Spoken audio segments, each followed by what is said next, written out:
Assalamu alaikum everyone. Hope you all are fine. Welcome to my channel English with Nadia Rana. आज हम अपना एक topic tenses start करें, grammar की तरफ मूव करें। पहले हम इंटर पार्ट 1 के जो चैप्टर्स हैं उनकी तरफ थे और साथ साथ मेरी अब कोशिश है कि हम ग्रामर सेक्शन को भी कवर करते जाएं। तो आज हमारा टॉपिक है टेंसेस। सबसे पहले तो हमें ये समझने की ज़रूरत है कि टेंसेस क्या होते हैं। टेंसेस ज़माने को कहते हैं। हम बात कर रहे होते हैं कि हमने कोई काम किया, whether it was done in the past, या हम कहते हैं कि हम इस वक्त वो काम कर रहे हैं या अभी अभी किया है या फ्यूचर में करेंगे। तो जिस ज़माने में वो काम हुआ था, हुआ है, हो रहा है या होगा, उसको हम टेंसेस बोलते हैं। अब next question is, basic tenses हैं कितने जिनकी ग्राउंड पे हम फर्दर टेंसेस बनाते हैं? तो बेसिक टेंसेस है 3, प्रेजेंट, पास्ट एंड फ्यूचर। पर यहाँ पे थोड़ी सी बात अजीब सी नहीं होगी? मैंने पहले बोला प्रेजेंट, एक्चुअली अगर हम देखें तो पहले गुजरा हुआ वक्त आता है, फिर ये टाइम आता है और फिर आने वाला दिन। लेकिन मैं बोल रही हूँ कि पहले आज, प्रेजेंट टेंस। तो ये फ्लो थोड़ा डिफरेंट है। क्यों है? ग्रामर ऐसे क्यों बनाई गई कि हम इस फ्लो को ऐसे देखते हैं? तो बेसिकली प्रेजेंट वो टेंस है जो सबसे ज़्यादा हमारे होल्ड में है, कंट्रोल में है। We can amend it, we can change it, we can improve it, और future we can plan through this present. तो प्रेजेंट से हो के गुजरता है हमारा फ्यूचर। पास्ट से हमने सीखा है, हमारा जो पास्ट है ना, वो जो भी है, जैसा भी है, उसने हमें कुछ ना कुछ सिखाया है। उसकी ग्राउंड पे, उसकी बेस पे हम जो आज हैं वो अपने पास्ट एक्सपीरियंसेस की बेस पर हैं। तो सबसे ज़्यादा जिस चीज़ पर हमारा कंट्रोल है वो है प्रेजेंट। इस आज की बेस पे हम फ्यूचर प्लान कर सकते हैं। तो ये प्रेजेंट टेंस सबसे पहले है। उसके बाद आता है पास्ट, क्योंकि एटलीस्ट हमें नो हाउ तो है ना, हमें आइडिया है कि हमारा पास्ट क्या था। कोई ना जानता हो हमारे बारे में कुछ, हम तो जानते हैं कि हमारा पास्ट क्या था। उस पास्ट को क्योंकि हम जानते हैं तो हम उसको सेकंड नंबर पर रखते हैं। फ्यूचर यू नेवर नो, कल क्या होने वाला है, हमें तो नेक्स्ट मोमेंट का नहीं पता। एक फिंगर भी हम अपनी मर्जी से नहीं उठा सकते, यानी एक लम्हे का भी हमें नहीं पता। अगर हम खुद के बारे में जानने की कोशिश करें तो जिस चीज़ के बारे में हम कोई आइडिया नहीं कर सकते, जिस चीज़ को हम प्लान तो कर लेते हैं लेकिन हम उसको गुजार नहीं सकते, तो उसको हम थर्ड नंबर पर रखते हैं। So basic tenses are 3, present, past and future.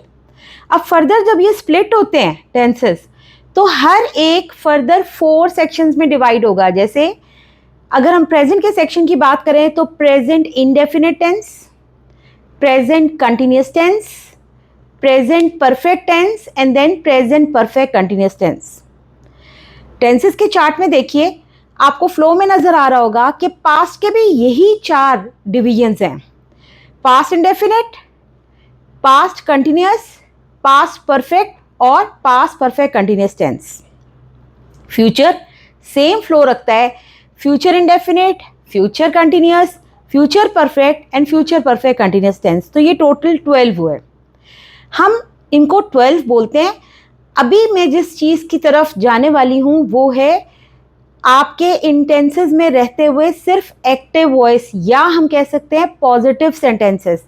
यहाँ पर इस वीडियो में मैं नेगेटिव सेंटेंसेस, इंट्रोगेटिव सेंटेंसेस या पैसिव वॉइस को डिस्कस नहीं करी। हम सिर्फ पॉजिटिव, जिनको हम अफर्मेटिव सेंटेंसेस भी कहते हैं, स्टेटमेंट्स भी कहते हैं, सिर्फ उनकी बात करेंगे। तो हमारे पास 12 टेंसेस हैं। सिर्फ एक चीज़ हमें इस वीडियो में समझ आएगी, वो ये है कि किस टेंस में वर्ब की कौन सी फॉर्म लगती है। तो चलें इस तरफ आते हैं। 12 टेंसेस हैं। अब आप इनके नाम देखो और मुझे बताओ कि इनके अंदर वर्ड कंटिन्यूस कितनी दफ़ा आया। मैंने नहीं बोला कंटिन्यूस टेंस, मैंने बोला है वर्ड कंटिन्यूस कितनी दफ़ा आया है। सिंपल कंटिन्यूस भी इसमें आएगा और परफेक्ट कंटिन्यूस भी इसमें आएगा। सो present continuous, past continuous, future continuous tense, then present perfect continuous, past perfect continuous और future perfect continuous, इन सब में वर्ड continuous आ रहा है। तो जब भी टेंसेस में आप कंटिन्यूस की बात करते हो, सिंपल हो या परफेक्ट हो, कंटिन्यूस की बात करोगे तो फर्स्ट फॉर्म प्लस आईएनजी लगेगी। हमारे पास वर्ब की कितनी फॉर्म्स होती हैं? बेसिकली तो 3 होती है ना, first form, second form, third form, लेकिन एक फर्स्ट फॉर्म प्लस आईएनजी भी है, तो थोड़ा करीब हो जाता है फर्स्ट फॉर्म प्लस आईएनजी। तो चलो हम एक एज्यूम्ड नेम दे देते हैं फर्स्ट फॉर्म प्लस आईएनजी को, और वो होगा फोर्थ फॉर्म। ये नेम नहीं है, लेकिन मैं इसको फेक नेम दे रही हूं ताकि डिफरेंस क्रिएट कर सकूं फर्स्ट फॉर्म में और फर्स्ट फॉर्म प्लस आईएनजी में। तो हमारे पास इस तरह 4 फॉर्म्स बन गई। जो फोर्थ फॉर्म जिसे मैं बोल रही हूं वो वैसे फर्स्ट फॉर्म प्लस आईएनजी है, वो सिर्फ कंटिन्यूस टेंसेस में लगती है, जो 12 टेंसेस में से 6 हैं। बाकी कितने टेंस बचे? 12 में से 6 निकाल दो, बाकी कितने टेंस बचे? तो आपके पास 6 टेंसेस ही बच गए। और फॉर्म्स ऑफ वर्ब कितनी बची? First form, second form and third form, क्योंकि फर्स्ट फॉर्म प्लस आईएनजी तो हमने यूज कर ली। अब मुझे बताइए, मैंने पहले एक क्वेश्चन पूछा था कि वर्ड कंटिन्यूस कितनी दफा आया है। अब मैं थोड़ा डिफरेंट क्वेश्चन करती हूँ, परफेक्ट टेंस कितनी दफा आ रहा है? क्योंकि अगर आप टेंसेस का चार्ट देख रहे हैं तो आपको ये भी 6 टाइम्स नजर आ रहा है, क्योंकि कंटिन्यूस वाले 3 भी आप देख रहे हो।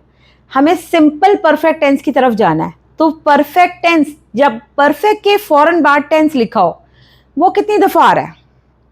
वो आ रहा है 3 times. Present perfect tense, past perfect tense और future perfect tense, 3 times.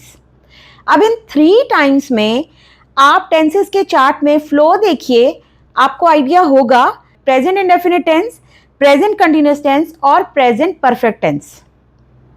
Flow में कितने नंबर पे आ रहा है? परफेक्ट टेंस कितने नंबर पे आ रहा है? 3rd पे। पास्ट के भी 3rd पे, फ्यूचर के भी 3rd पे। 3rd, 3 का डिजिट याद रखिएगा। ये टोटल कितने हैं? Present perfect, past perfect, future perfect, total कितने हैं? 3। फ्लो में नंबर क्या है? 3। तो जो 3rd फॉर्म ऑफ वर्ब है ये बनी ही परफेक्ट टेंस के लिए। ठीक, परफेक्ट टेंस में 3rd फॉर्म जरूर आता है। तो 3 का digit 3rd form perfect tense के साथ ही जुड़ी हुई है। पहले हमने किए कंटिन्यूअस टेंसेस, वो थे 6, उनमें लगी फर्स्ट फॉर्म प्लस आईएनजी। फिर हमने देखे परफेक्ट टेंस, वो हैं 3 और उनमें लगी 3rd फॉर्म ऑफ वर्ब। ये टोटल कितने हो गए? 6 एंड 3, 9। तो हमें 9 टेंसेस का पता चल गया। 6 में फर्स्ट फॉर्म प्लस आईएनजी आ रही है और 3 में 3rd फॉर्म आ रही है। बाकी कितने टेंसेस बचे? Present indefinite tense, past indefinite tense and future indefinite tense, यानी 3 बच गए और तीनों इंडेफिनिट के हैं। इनमें ना तो वर्ड कंटिन्यूअस आ रहा है, यानी फर्स्ट फॉर्म प्लस आईएनजी नहीं आ सकेगी, ना तो ये परफेक्ट टेंस है, तो इसका मतलब है इनमें 3rd फॉर्म भी नहीं आ सकेगी। तो फर्स्ट फॉर्म प्लस आईएनजी और 3rd फॉर्म को निकाल दें, पीछे कितनी फॉर्म्स ऑफ वर्ब बचती हैं? 2। कौन कौन सी? First form, second form. हमारा टेंसेस का जो चार्ट है वो कहाँ से शुरू हो रहा है? फ्लो चार्ट स्टार्ट होता है प्रेजेंट इंडेफिनिट टेंस से। ठीक, पहला टेंस, पहली form, first form of verb हमारे पास फर्स्ट टेंस यानी प्रेजेंट इंडेफिनिट टेंस की स्टेटमेंट पॉजिटिव सेंटेंसेस में यूज होती है, subject plus first form of verb. Example लेते हैं, जैसे मैं कहती हूं आई गो, यू प्ले, ही प्लेज। ठीक, इन सब के अंदर सब्जेक्ट उसके फौरन बाद first form of verb use हुई और ये कंप्लीट सेंटेंस भी बने, तो ये प्रेजेंट इंडेफिनिट टेंस है। चलें, अभी तक फोर्थ फॉर्म यानी फर्स्ट फॉर्म प्लस आईएनजी भी यूज हो गई, 3rd फॉर्म भी यूज हो गई। अब हमारे पास जो गेम है वो 2 फॉर्म्स ऑफ वर्ब के दरमियान में है, फर्स्ट फॉर्म और सेकंड फॉर्म। पहले टेंस में पहली फॉर्म यूज हुई, उसके बाद फ्लो चार्ट में सेकंड टेंस कौन सा है? Past indefinite tense. Past indefinite tense को हम बोलते हैं यूनिक टेंस, वक्रा, डिफरेंट। हर तरह से डिफरेंट, ये एग्री नहीं करता, किसी भी और टेंस के साथ एग्री नहीं करता, ये अपनी मर्जी से चलता है, इसके अपने ही रूल्स हैं जो डिफरेंट हैं, जो सेपरेट हैं, जो यूनिक हैं। यहाँ पर वो पहला अपना डिफरेंट रूल हमें शो करेगा, और वो डिफरेंट रूल क्या है कि ये कहता है कि जैसे हमने बोल दिया ना सिंपली कंटिन्यूस के सारे टेंसेस में फर्स्ट फॉर्म प्लस आईएनजी आ गई, थर्ड फॉर्म जहां जहां पर परफेक्ट है वहां थर्ड फॉर्म लगा दो। लेकिन ये कहता है नो, ये जो फॉर्म्स ऑफ वर्ब है ना, इनमें से एक मेरे लिए फिक्स कर दो जो मैं किसी और टेंस को नहीं दूंगा। तो ये अपने लिए सेकेंड फॉर्म ऑफ वर्ब को अपने लिए रख लेता है। तो हम कहते हैं ही वेंट, आई प्लेड। जो सेकेंड फॉर्म ऑफ वर्ब है वो फिक्स है पास्ट एंड डेफिनेट टेंस के लिए, उसकी स्टेटमेंट उसके पॉजिटिव सेंटेंसेस के लिए। ठीक, तो अब हमने ये तो हमें पता चल गया कि ये यूनिक टेंस है, इसने अपने लिए सेकेंड फॉर्म ऑफ वर्ब को फिक्स कर लिया। ये एक ही दफा आती है, 12 टेंसेस में सिर्फ एक टेंस है पास्ट इंडेफिनिट टेंस जिसमें second form of verb use होती है, बाकी 11 में नहीं यूज होती। तो 6 टेंसेस ऐसे हुए कंटिन्यूअस के जिनमें फर्स्ट फॉर्म प्लस आईएनजी आई। 3 टेंसेस ऐसे हुए परफेक्ट के जिनमें थर्ड फॉर्म आ गई। एक टेंस पास्ट इंडेफिनिट टेंस जिसमें सेकंड फॉर्म आ गई। तो अब हमारे पास कौन सी फॉर्म ऑफ वर्ब बची? फर्स्ट फॉर्म ऑफ वर्ब, जिसको हम एक दफा पहले भी यूज कर चुके हैं प्रेजेंट इंडेफिनिट टेंस में। अच्छा चलिए मुझे ये बताइए, अभी तक हमने फर्स्ट फॉर्म कितने टेंसेस में यूज किया? अगर एक स्टूडेंट से पूछा जाए ना तो उसको फर्स्ट से कहीं ना कहीं ट्रिगर करता है कि शायद ये first form plus ING first form ही है, तो वो उनका आंसर होता है 7 टाइम्स, जो गलत है। मैंने शुरू में ही आपको कह दिया फर्स्ट फॉर्म अलग चीज़ है, फर्स्ट फॉर्म प्लस आईएनजी एक अलग चीज़ है, इसलिए मैंने उसको एक फेक नेम भी दे दिया था। तो अभी तक जो फर्स्ट फॉर्म है सिर्फ एक टेंस में यूज हुई है, वो है प्रेजेंट इंडेफिनिट टेंस। और मैंने ये नहीं बोला कि सेकंड फॉर्म के अलावा कोई और ऐसी फॉर्म है जो एक ही टेंस में यूज होती हो। तो हमारे पास जो बच गया टेंस वो है फ्यूचर इंडेफिनिट टेंस, और उसमें भी वर्ब की फर्स्ट फॉर्म ही लगती है। तो टोटल जो फर्स्ट फॉर्म प्लस आईएनजी है वो 6 टाइम्स यूज हुई कंटिन्यूअस के सारे टेंसेस में। जो थर्ड फॉर्म है वो परफेक्ट के 3 टेंसेस में यूज हुई। जो सेकंड फॉर्म है वो पास्ट इंडेफिनिट टेंस में यूज हुई, और जो फर्स्ट फॉर्म है वो प्रेजेंट इंडेफिनिट और फ्यूचर इंडेफिनिट टेंस दोनों में यूज होती है। लेकिन डिफरेंस कहाँ आता है, हमें कैसे पता चलेगा फर्स्ट फॉर्म उधर भी यूज हो रही है, फर्स्ट फॉर्म उधर भी यूज हो रही है? अगर तो सब्जेक्ट के फौरन बाद फर्स्ट फॉर्म ऑफ वर्ब लगे, बीच में कोई हेल्पिंग वर्ब नहीं है, तो ये प्रेजेंट इंडेफिनिट टेंस है। और अगर आपके सब्जेक्ट और फर्स्ट फॉर्म ऑफ वर्ब के दरमियान विल, आइदर विल और शेल हेल्पिंग वर्ब्स हैं, तो ये फ्यूचर इंडेफिनिट टेंस है। आज के लिए इतना काफ़ी है। मेरे चैनल को सब्सक्राइब कीजिए, लाइक कीजिए, बेल आइकन को दबाना ना भूलिए ताकि आपको नेक्स्ट वीडियो टाइम पर मिले। कहीं पर भी कुछ ऐसी चीज़ ग्रामर में लगती है जो समझ नहीं आती या कंफ्यूजिंग है, ज़रूर कमेंट करके मुझे बताइए ताकि मुझे आसानी हो ये जानने के लिए कि कौन सा ऐसा एरिया है जिसको मुझे स्टूडेंट्स के लिए कवर करने की ज़रूरत है। Thank you so much. अल्लाह हाफ़िज़।